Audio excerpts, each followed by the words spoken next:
a wonderful day or night whenever you may be watching this video. I haven't done one of these devotional videos in a while, and so I thought it was about time for another one. And just a few days ago, I had a revelation while I was on stage that I wanted to share with you all. If you've been watching my social media, you knew that this last Saturday, my family and I had the opportunity to sing at an outside drive-in. Well, I guess it would have to be outside if it's a drive-in. A Christian movie drive-in that was set up in the back of a church parking lot. It was so amazing. We had an incredible time. But one of the things that I really that really stuck out to me was when we got on stage.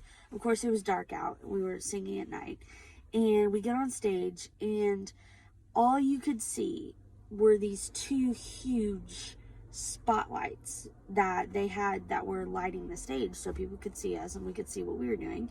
And literally, and I'll post the picture on my social media, but it literally looked like you were singing to two trains that were getting ready to come at you. It was, when I first walked on stage, I grabbed my microphone and I turned and I saw that.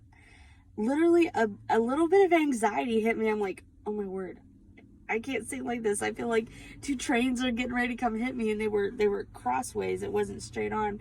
And I was like, oh my goodness, okay, pull it together, and we just started singing, and it was fine. We had a great time. I wasn't afraid of trains running over us while we were singing anymore. But it was just, it reminded me of how we are in life, because all we could see on that stage were those two bright lights. We couldn't see anything else. You couldn't even tell that there were people in the audience until after the song ended, and you would hear the claps and the horns honking, people honking the horns in their cars. Like, you didn't know anyone was out there until the song was over, because you couldn't see anything. All you could see were those bright lights. And when I was singing, I was like, oh my goodness, how similar is this to real life, especially the year that everybody has had. And even when life is normal, we still go through things, and even when there's not a pandemic, even when there's not unrest in our world and all that. But when I was singing, it's like it reminded me of life, and how sometimes, even when we can't see anything, even when you can't tell God is there, even when you have no idea where you're at, where your surroundings are, because you're in the dark, you still just keep singing. And when you see that light, everything else vanishes away. And I was just so caught up in that moment. And we had an altar call time at the end of our concert, and it was just amazing. People were getting prayed for healings. And when I was up there, this thought came to me, and I want to say it's from God, but it wasn't me. Okay, just know that I'm not that smart. But these words started just coming in my head, and I literally just started speaking them out. I wasn't in the microphone. The preacher was talking, and I literally just started speaking these words out. And just a word of advice: if you ever feel like you're getting an inspiration, a word from God, the Spirit is speaking to you, doesn't matter what you're doing, write it down, because you will forget exactly what the word says unless it's being live streamed and you can go back and watch the replay later, which that wasn't. And besides, I wasn't speaking out loud, so nobody heard me anyway. If you get a word from God, write it down. Just do that, okay? You will always want to do that. I was on the platform. My phone was right there, but I didn't want to appear like I was on my phone, so I remembered most of it. But I just started speaking these words out, and it wasn't until the next day during church, which you probably should pay attention during church, that I actually wrote it down. It lost a little bit in translation, but the meaning is still there. And so I'm not really going to read it, because the way I write the beginning in the middle of the page, and the last part at the top of the page, and then the beginning at the bottom of the page, and it's just totally crazy. But here's the gist of it, why I am doing this devotional video. When I was standing on the stage, the word that came into my spirit, came into my mind, came into my heart, was the darkness isn't your enemy. The darkness is for you. Because if the enemy were to see you in your element, he wouldn't fight you. And if you were to see the enemy in his element, you wouldn't fight him. Because number one, if we fought our battles, if we fought our circumstances in life in light, we would scare the devil to pieces, because we are so much bigger than him. If we really realized how small and insignificant the devil and his demons were, he wouldn't fight us, because he would be scared of us, and more importantly, the power inside of us, if we fought in the light. But at the same time, the darkness is the devil's element. That is where he appears bigger than who he really is, and he can scare us. And I know we're not supposed to have fear, but let's be real. Okay, let's be real. Even though God is our provider, is our defender, we have no reason to fear. Sometimes we do, and God knows that, and God understands that. So he allows us to fight in the darkness, not because it's a punishment. The darkness is our defense. But the reason we have to fight in the darkness is because if we focused on how the devil makes himself appear in the darkness, we wouldn't be able to fight. Because it's just like those movies where you have it's the little bitty kitten or the little bitty squirrel or something. You think, oh, that's so cute, just a little bitty squirrel. But then everything gets dark, and all of a sudden this cute little squirrel turns into a huge dragon. And that's the way the devil is sometimes. If we saw each other, us and our demons and our devils that we fight, we would be like, that's what I'm fighting? Really? I'm fighting this little puny thing? That's what's attacking me right now? Are you serious? I could kick him and he would be in the next atmosphere. Like, are you serious? And on the flip side, the devil would be like, yeah, I'm not fighting that, because that is clearly bigger than I am. And the power that is behind her, yeah, I'm not touching that. So in the darkness, he can appear like this huge, unbelievable, scary dragon. And it makes us afraid, where we're like, yeah, I'm not touching that. Yeah, no. But the darkness is our defense, because in the darkness, that's where we learn to trust. The devil doesn't need to trust God that he can defeat us. First of all, he doesn't even respect or like God or love God.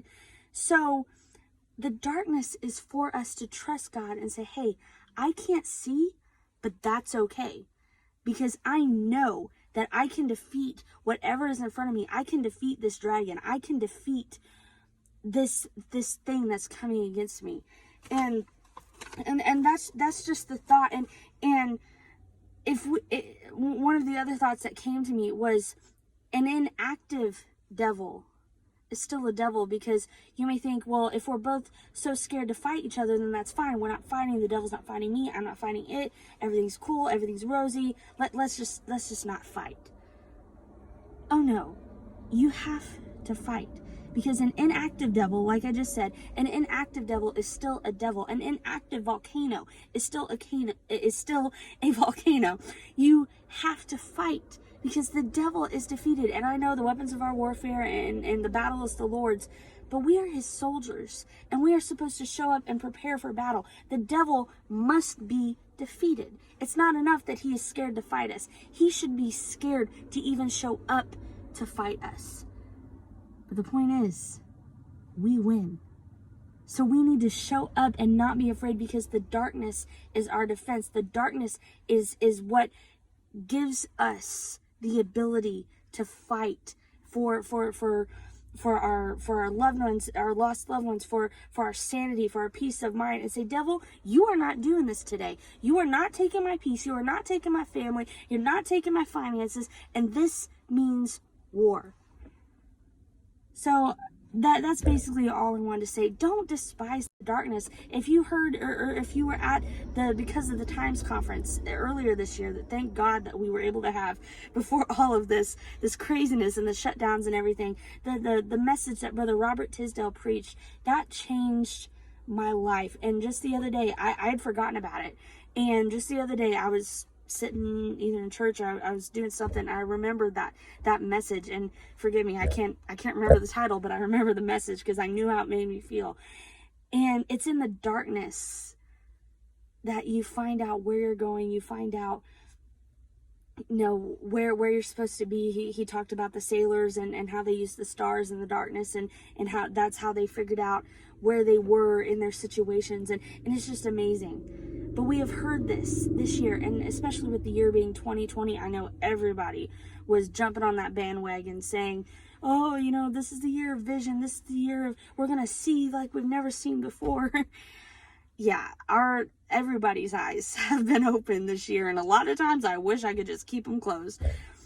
But God is giving the church night vision, and I'm reminded of a service we had, even maybe it was last year, it was the beginning of this year, it was before all the shutdowns and everything, and we had a service here at our home church where God gave us signs and a prophetic word that we are going to have night vision in these last days, in the night of our lives, in the night that this world is going through. We are going to have night vision because the darkness is our defense. So don't despise the darkness. Don't despise what you're going through. Nothing happens to you. It happens for you. And so hopefully someone is able to make sense out of that. Sometimes I get these thoughts and I want to post it, and I'm like, I don't even understand this. How could I expect anyone else to understand it?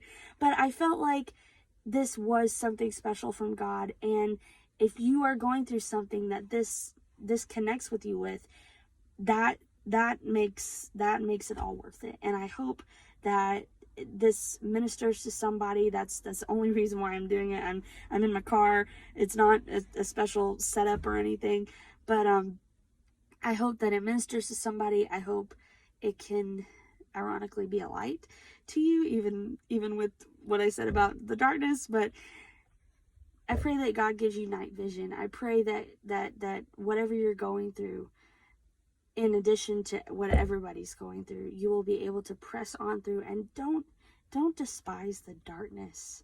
Just don't.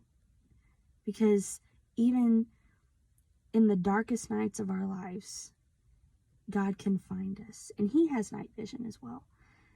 And He can pull us out and give us the strength to keep on going, give us the strength to keep fighting for what is right, to keep fighting for our families. And that's basically what we need to be doing now in these last days, getting a hold of God in this darkness and saying, God, you got to help me, because I am the connection to my family.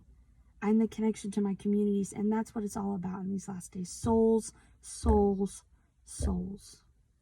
So in the name of Jesus, God bless you, and I hope, like I said, you have a wonderful day, night, whenever you watch this, and keep strong, be of good courage, and I will see you next time. Bye.